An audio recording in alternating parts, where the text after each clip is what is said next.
Hello everybody, welcome back to Mohawk Motors. My name is Jason, and it's been about a week since I picked up the camera. I left off on the last video. I had the frame ready, all the suspension components, all that stuff ready to go drop off for sandblasting. All this week I have been sandblasting. I've been sandblasting all the little knickknacks and parts and pieces and components that were too small or weren't worth taking to the big sandblaster, because they've got a whole big booth set up, right? So trying to keep track of bolts and little knickknacks and little brake line brackets, that sort of stuff, not worth it for them. So you can see I've got all these tote bins here, and they're all full of parts and pieces that I've sandblasted and painted. I do have, these are new torsion bar keys for a 3-inch lift. I painted those too. New backing plates. I'm not sure how well the camera shows, but you can see in this bin I've got my new upper control arms for the lift. Those are actually staying. I just clear coated those. They have a nice aluminum finish, so I clear coated those. In this bin I've got more parts, some more aluminum parts that I clear coated. Caliper bracket, all sorts of stuff.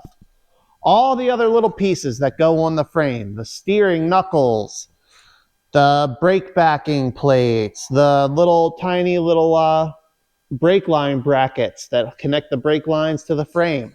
All those little pieces have all been sandblasted, primed, and painted. And I'm actually finishing up my last bit of painting here on the front differential. The primer is drying, and then I'm going to give that, it should be like an aluminum looking paint, but it'll be a sealed surface, so it'll be easier to keep clean. And it's Sunday right now.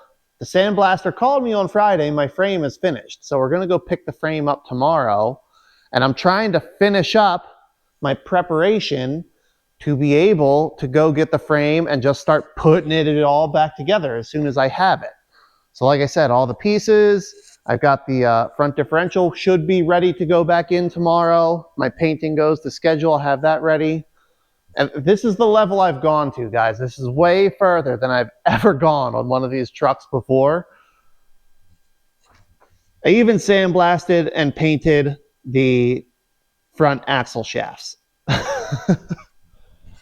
So I've done all that. Now, what I'm working on today is the hardware. I sandblasted all the hardware, all the little bolts, all the nuts. You can see I've got them all laid out here. You know, control arm bolts, leaf spring bolts, shackle bolts, all this stuff. All have been sandblasted. I've got some already in process. I'm going to show you my process because I've never done this before, and hopefully it holds up. We'll see. I've got all the nuts over here that I still need to do, and some other little odds and ends pieces that need to get done. But what I'm doing is a black oxide coating. I looked up, my first idea was get all of the bolts, get all of the hardware re-nickel plated. They do nickel plating in all kinds of colors. But looking around and finding places that do it, the best prices I found were like $60 a pound. And I haven't weighed it all, but I think I've got 10 or 15 pounds of hardware here. Some of these bigger bolts, like this bolt weighs almost 12 ounces by itself. So that was more money than I wanted to spend.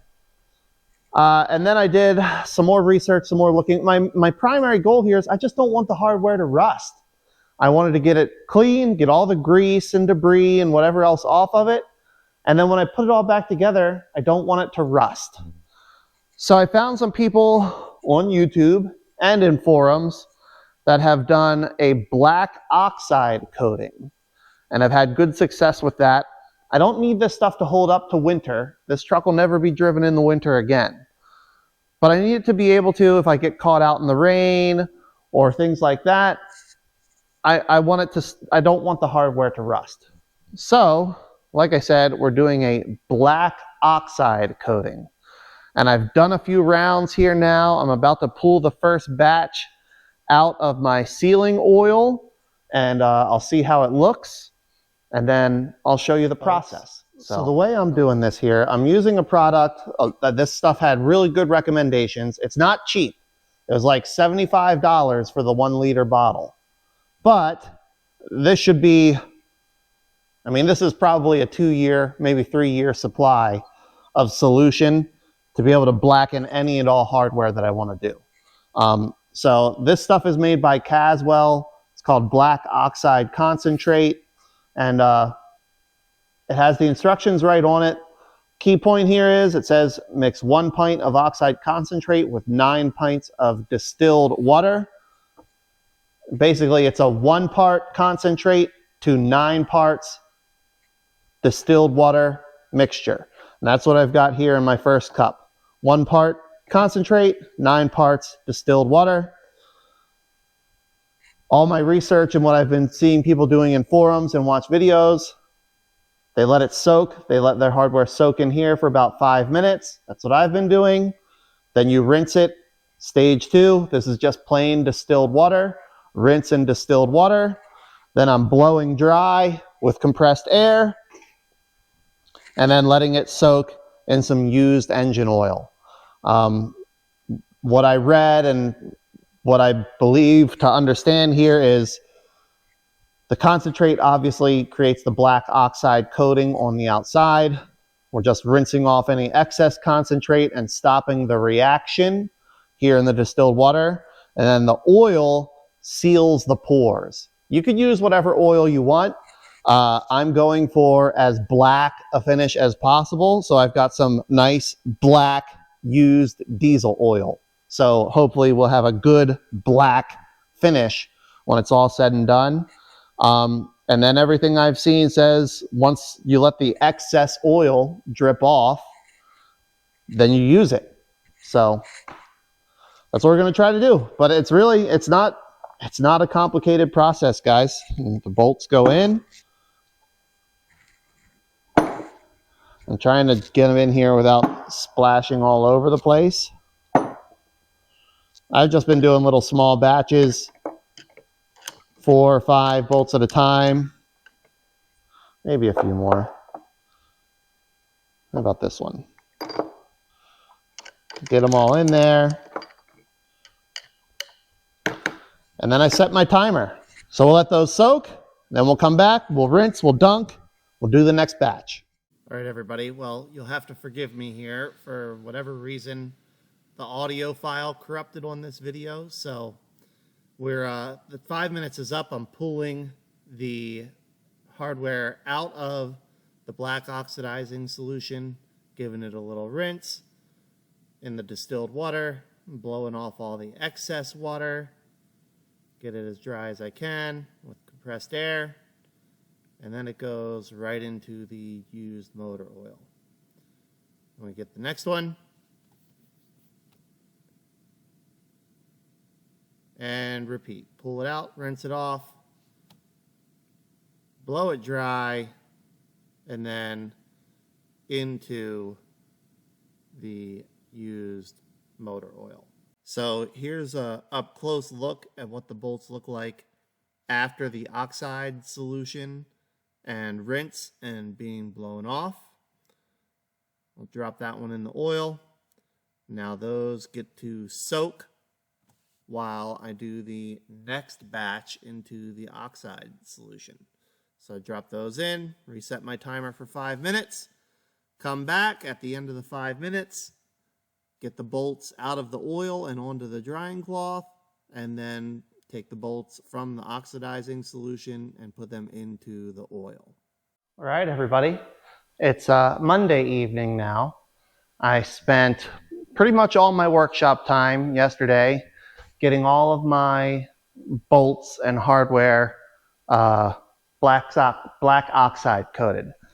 I still have them sitting out, letting the oil drain off of them. But overall, I'm super happy with this result. I hope they stay this dark. I suspect they will probably lighten up a bit when I wipe off the excess oil.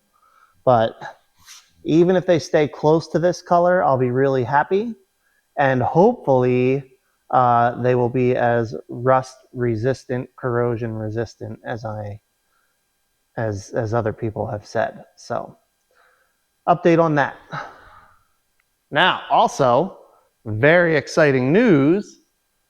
I went and picked up the frame from Sandblast and Paint today, and I am very happy with the result. This stuff came out excellent. I'm super excited. I've already been down here for like an hour getting stuff done because I'm pumped to work on it and start putting stuff back together. And I may or may not have just gotten right to it instead of picking up the camera. We're catching up now. But you can see I've got my leaf springs, torsion bar cross member, engine cross member, trailer hitch receiver. Those are all painted up nice. My lower control arms, rear differential, torsion bars, center link, sway bar, and transmission cross member all came out great. Very, very happy with that stuff. Those guys really, they did an excellent job. And over here I've got the frame. It took me a little figuring out to get it in here without banging it up. I want to really try to keep this thing as nice as I possibly can. I did go with gloss black. Should be easier to keep clean. It's also a little less expensive. I like it. I like the way the gloss black looks on the CUCV frame, and I like the way it looks on this frame. I'm really happy with it. This is going to be the shiniest truck I've ever put together. Shiny underneath, shiny on top. But what I've been working on down here so far this evening is getting a few bushings replaced. I noticed when I was tearing everything apart, one of my torsion bar cross member bushings was pretty much smoked. So I'm halfway through those. I got new energy suspension urethane bushings. I've got the passenger side bushing all installed, ready to go. And I'm about to put the driver side bushing in. Guys, these are actually pretty easy. I just used the air hammer to catch the edge of the old bushing, collapse it in a bit, and then drive them out. Really nothing fancy or complicated. I'm sure you could do it with a hammer and a punch if you didn't have access to an air hammer. But the air hammer made quick work of it. Very easy. The other thing I've been working on, I was a bit more nervous about because I've never done this before, and I have broken these differentials. But I needed to put new mount bushings in the front differential here. The old ones, I've got them out now, but this one's not as bad as the other one, but you can see that rubber is not doing well. And this one's really rough. There's not much left of the rubber in this one. So I was able to get these out. You can see they've got this lip here. I sanded that lip off enough that I could get the cups from my ball joint press to sit flush on the little driving surface here, the casting surface. And then I just used the ball joint press to push them out, cleaned it up, and then used the ball joint press to push the new ones back into place. So all went well. I've accidentally broken these bushing ears off just from dropping these things or bumping them. So I was nervous, but went smoothly, nothing damaged, nothing broken. I feel better. I'm relaxed. And now I know I've got good bushings in these things. Probably won't have to worry about them for another 20 or 30 years. So I'm going to hit some paint on this front diff, touch up my little kiss marks there from the ball joint cups, get those painted up and good to go. Do my other torsion bar cross member bushing. And then I've got all kinds of other bushings to put in. It's bushing night down here. I have new bushings for the leaf springs. I have new bushings for the shackles. I have new bushings for the lower control arms. And all of this I'm doing, it's all urethane bushings in this. The only thing what was I not able to find? The only thing I couldn't find urethane bushings for was the front differential bushings. But everything else is getting urethane. All the rear suspension, all the front suspension, everything else urethane. So I'm hoping I won't have to ever worry about it again. And they should hold up for a good long time. So I'm probably just going to get back after it. If you buy bushings, I bought all mine from Energy Suspension. I like them. I've had good luck with their products in the past.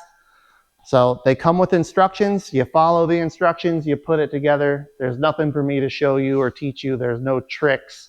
You just do it how the instructions say. So I'll bring you guys back in a little bit here. I don't know if we're going to get to anything more exciting tonight or not, but if we do, I'll get the camera back up and I'll show you.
I figure it's time for an update, everybody. I've been chipping away at things down here. As you saw, my little boy has been down here giving me a hand, which I cannot tell you how happy that makes me as a gearhead dad. Just, he wants to come, he's asking me if he can come down and help me with stuff in the workshop. I love it. So he's been helping me get some stuff done down here. And then in the evenings, I've been coming down and grinding by myself, trying to make some real progress. And I'm at a point, I figure I want to give you a little update here, show you what's going on. It's slow moving. I'm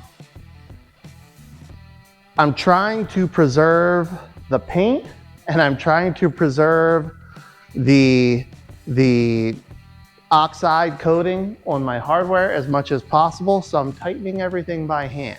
We're not just zipping together with the impacts. I'm tightening, I'm torquing stuff to spec. I'm taking my time. I'm trying to get everything just chef's kiss. But I've got the front suspension together, not tightened yet. I won't tighten everything until it's sitting, you know, at full weight. I want it suspension loaded, how it's going to be loaded when it's driving, and then I'll go through and torque, you know, the control arm bolts, the shock absorber bolts, things like that. But the brakes are all installed and torqued. I've got brand new pads and rotors. Fortunately, the calipers were in great shape. Didn't have any concerns with the calipers, so I sandblasted, primed, and painted those. I think I've shown you otherwise too, like sandblasted, primed and painted the front differential. Even the aluminum control arms, the aluminum differential bracket, even those parts I clear coated. So everything is, the only thing on this truck that isn't painted is the hardware. And even the hardware has a new coating on it. But I figured I'd give you a look here before I put my other roller wheel on in the front. I'm really happy with how this is coming together. I haven't gotten all my steering components in yet. I want to put a new steering gearbox on the truck. I want to put an upgraded gearbox on it. So I'm exploring my options on better gearboxes. And once I have a gearbox selected, I'll get the gearbox ordered. And when that gets here, I'll go ahead and get the rest of my steering on. I have my inner and outer tie rods. I have the, you can see my center link here. That got painted as well at the blaster. So just got to decide on what steering gearbox I want to use. If you have any recommendations, drop them in the comments for me. If you haven't seen the previous videos, this is going to have an LB7 Duramax engine, a ZF6 manual transmission. It's four-wheel drive, obviously. If you have some personal first-hand experience with an aftermarket upgraded gearbox that you like, that isn't just, I really want to try to keep it under $600. So if you have any recommendations, drop them in the comments for me while I'm doing my research until I get that ordered. But like I said, once that gets here, I'll go ahead, get the steering on, all that other stuff in the front end. I've got the rear in. As I'd mentioned before, they're stock leaf springs. These are the 4-leaf with overload springs. These trucks were available with a 5-leaf and overload spring pack. I'm not planning on hauling gravel and other heavy stuff in the bed of this truck. So the 4-leaf, it'll give it a little bit better ride, but I'll still be able to tow a trailer, etc. when I want to. You can probably see over here, I've got blocks in the rear with new U-bolts. I am doing a 3-inch rough country lift on this thing. If you watched my series on the manual 2500 HD with a 6-liter, I put the rough country 3-inch lift on that truck.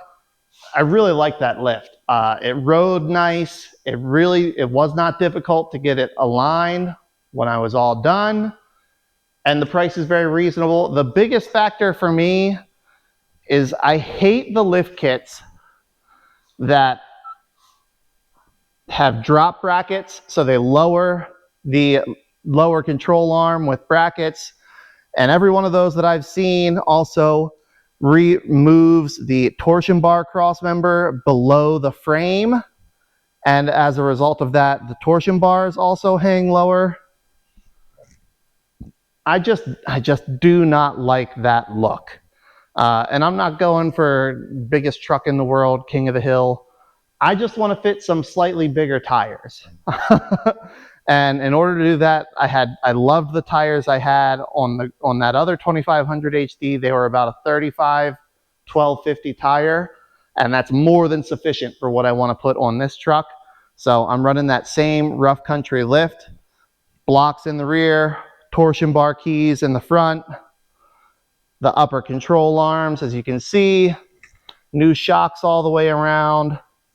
I'm probably forgetting a few other odds and ends, but those components all went on easy peasy. I'm very happy with how that's coming along.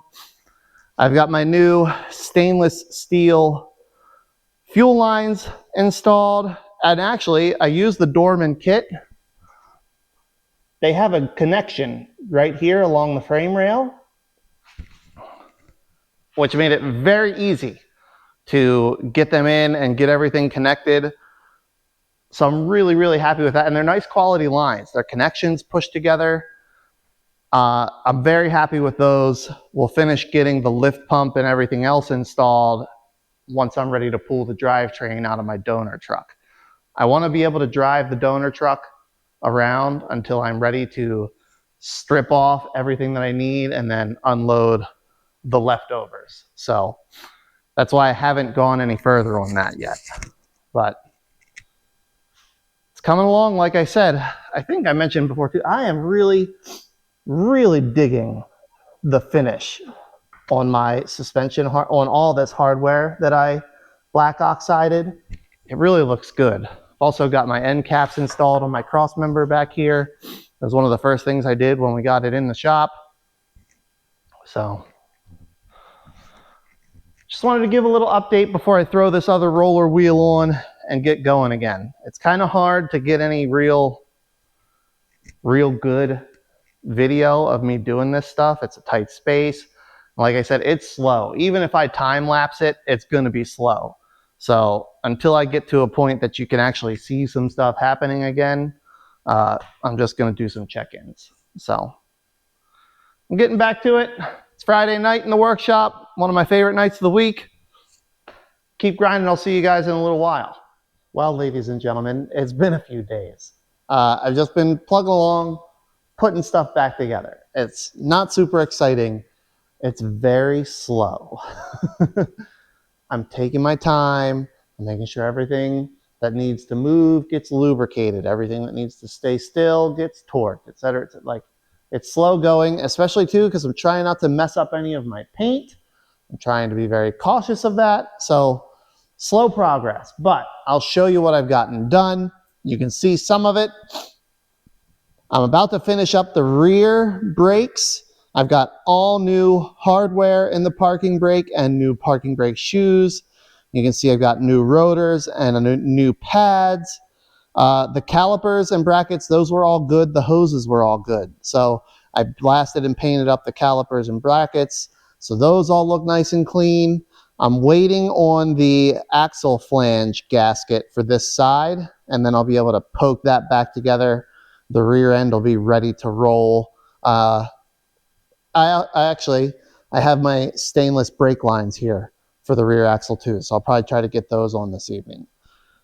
Got my fuel tank installed. I'm really happy with the fuel tank. I do need to do a little bit of modification.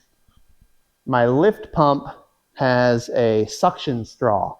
I didn't want a sump because I wanted to keep the factory skid plate on the bottom there. And I've seen people cut a hole in the skid plate and then install the sump. In my head, if the sump is the lowest point, it kind of defeats the point of the skid plate. So I'm using a suction straw, and I'll show you that when I get to installing it. That's not going to happen until I'm ready to disassemble the donor truck. But I've got a brand new factory sending unit, so I'll have a brand new fuel level sensor, brand new return, new seal, all of that'll be good. You can see I've got brand new fuel cooler, all new stainless fuel lines. I have the rest to go up to the engine itself as well. My bracket is where the actual lift pump will be installed. You can see I got the air compressor bolted on the brackets that I added. I'm really happy with that. The fuel lines went in very easy, so they'll be easy to get out again. So my thought and measuring so far is working out exactly how I hoped it would. I got my ABS pump bracket blasted, painted, and reinstalled. I'm not sure which ABS pump I'm going to need yet. If you remember, I told you I'm going to be putting like all the nice interior and things into this. And part of that is I'm using a Suburban donor. Part of making everything play happy and play nice together is going to be the safety systems, the crash systems. And if I'm remembering correctly, the anti-lock brake system as well as the airbag system, like those systems are connected. And I want to make sure all of the electronic components are happy with each other. So I'm planning to use the ABS pump from the Suburban, all of the seats and presence sensors and seatbelt sensors and front impact sensors from the Suburban, the airbag module, all of that stuff is going to be coming out of my Suburban donor. And to hopefully avoid headaches and problems, I'm going to use that ABS pump and all those other pieces. So when I'm ready to start putting the interior together, I'll be able to get the ABS pump installed. Actually, that'll be a pain. So I'll probably pull the ABS pump off of that Suburban, and I'll just have to move it around without any brakes. Not that big a deal. anyway, we'll cross that bridge when we come to it. I had showed you that the front was all together. I don't have enough weight on it to collapse the shock bushings and be able to get the nut started here on the top. So we'll get those put on once the drivetrain is sitting in the frame. That should substantially load the suspension. I should be able to get that going, but it's all coming along. All right, good morning, everybody. It's actually been a couple days. It's the morning, like I said, since I last picked the camera up. I've just been chipping away at, honestly, mainly at tiny details, stuff that probably nobody else will ever notice, that only I will see and know about. But that's how I want to do it. It's what I like. I like to have every little element, every little thing exactly how I like it.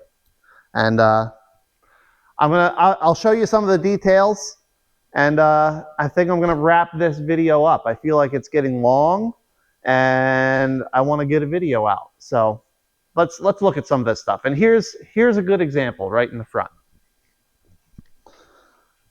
So I'm using, a factory style rubber brake line, and they factory configuration, this bracket bolts to the upper control arm.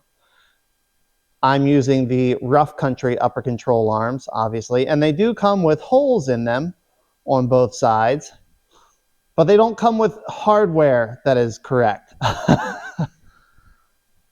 And I showed you before how I've been doing the black oxide treatment on all the bolts, and I really don't like having mismatched hardware. Part of what I like about these trucks and what I've gotten used to is you can take pretty much the entire truck apart with an 8mm, a 10mm, a 15, an 18, a 21, and a 22. Like almost the entire truck you can take apart with those few sizes of sockets and wrenches. So in keeping with that, I went through my extra hardware that I have from parting these trucks out for years. I've saved so much extra hardware, bolts and nuts and washers and fasteners and stuff, because they're all 10, 15, 18, 21, etc. So I had a nice, I believe this was maybe a fan shroud bolt, but I cut a little length off of it, was able to use a nut, and black oxide treated, and now I have a really nice, in my opinion, factory appearing brake line set up here in the front. I like that. Same with the front wheel speed sensor wire. From the factory, they use a little plastic clip that holds it here. These little guys. And they would push into the factory control arm, but the holes in the rough country arm are too big, so the little clip won't stay. So, dug through my extra hardware that I've saved and accumulated, and dug into my P-clamp drawer, and I've got, now I have a nice stainless steel insulated P-clamp with a 10mm bolt and nut, and more secure than factory, and everything out of the way, safely routed, and I like that. But, digging through my hardware to find something that I like, sandblasting it, black oxide coating it, figuring out what I want to do, like the stuff takes time. Like I'm almost embarrassed to say, just doing those couple bolts and brake line routing and wire routing up here on the front suspension, I mean, I probably got 45 minutes to an hour worth of time invested into getting these brake lines and getting these wheel speed sensor wires routed and secured in a way that I'm happy with. And then you multiply that times a whole bunch of different things, right? I've got the fuel cooler where the fuel returns back to the tank back here. It came with mounting hardware, but it wasn't the same as the factory style mounting hardware. So what did I do? I went through, I dug through my extra stuff. I found some factory bolts, sandblasted, black oxide coated, etc., so that all of my hardware matches and is how I like it. And it's like, I mean, this is definitely obsessive compulsive level. I acknowledge that. It's how I want to do it. I'm happy with it. I've got my fuel tank all set up, and again, more like black oxide coated hardware. Made sure that I went through all my parts trucks. I found a diesel fuel cap. I got a new metal filler neck. I didn't have any here that didn't have pinholes rusted in them. Got that all painted and put together. Like, I have the factory clip to hold the rear axle breather. I went through all my my parts trucks and found hose clamps for the filler neck that are in good shape. They're not all rusty and crusty. Like, the logical side of me says, this is so silly, Jason. Like, no one's ever going to see this stuff. No one's ever going to know. It doesn't matter if your hose clamp has a little bit of surface rust on it, but I can't help myself. I want it the best that I can possibly do it. That's what I'm doing. I've got my, all stainless fuel lines. I've got brand new return here that I'll hook up once I'm done doing modifications to the tank. I went through, the tank had some grit in the bottom of it from, 20 years of service. I vacuumed and blew and vacuumed and blew until I got every speck of dust and dirt out of the fuel tank. Another little detail. If you watch the other video, the factory rear brake hardline, there's a bracket with a stud that pokes through the frame and a little alignment tab that mounts this hard line into the soft line and holds it all right here. Well, as you know, I don't want to drill holes through the frame back here. I don't want points for moisture and debris to get between the two layers of frame. So what do? I figured out a way. I modified the factory bracket. I drilled another hole. I put a twist in it. And now I've got it mounted on top of the stud for the bump stop. And you can see I even went through. These bump stops came with new zinc plated hardware. I sandblasted the zinc off and black oxide coated them, just like the rest. So, again, it feels silly to say, and I'm almost ashamed to admit it, but I probably got an hour worth of time invested into this little bracket and how to mount it and getting the hardware how I want it and getting it all done just how I want. Now I don't have any penetrations through the frame. I still have an unboltable, removable bracket if for some reason I need to change it or do something different in the future. But I still have my brake line secured and held in place the way it was, or very similar to how it was from the factory. So all that stuff, I feel like I'm moving at a snail's pace, but I'm a happy snail. I'm getting everything just the way I want. Oh, and you probably noticed, I stuck my wheels and tires on. I have these are from a parts truck that I bought. Geez, it wasn't long after we moved up here. So probably 2.5 years ago. They are 20-inch Hostiles. I really like the style. If you've been here on the channel long, you know I'm a big fan of black wheels. So these were on a parts truck. Bought the parts truck. I still have the truck out back, but 3 out of the 4 wheels were in good shape, and the tires were, these tires are almost new. One tire and wheel had been damaged, destroyed in the accident, so I bought one more new tire and wheel, and I've got the set of 4 for nowhere near what they would have cost to buy.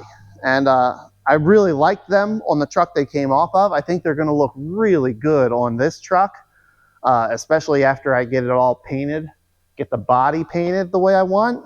So I'm happy with them. Having those bigger wheels and tires on it makes it look a bit more proportionate too. Having those rollers on there, it kind of looked like somebody that skips leg day every day. So got those mounted up too. But I'm just chugging along. So I have a list of things I want to try to get accomplished today, but I think I also want to get this video wrapped up and edited and posted so you guys can see what I've been plugging along on down here. And tell me what you think. You like it? Are the details worth it? Am I wasting my time? Put your opinions down in the comments. Let me know. And I'm going to keep chugging along on this thing. So until the next one, take care.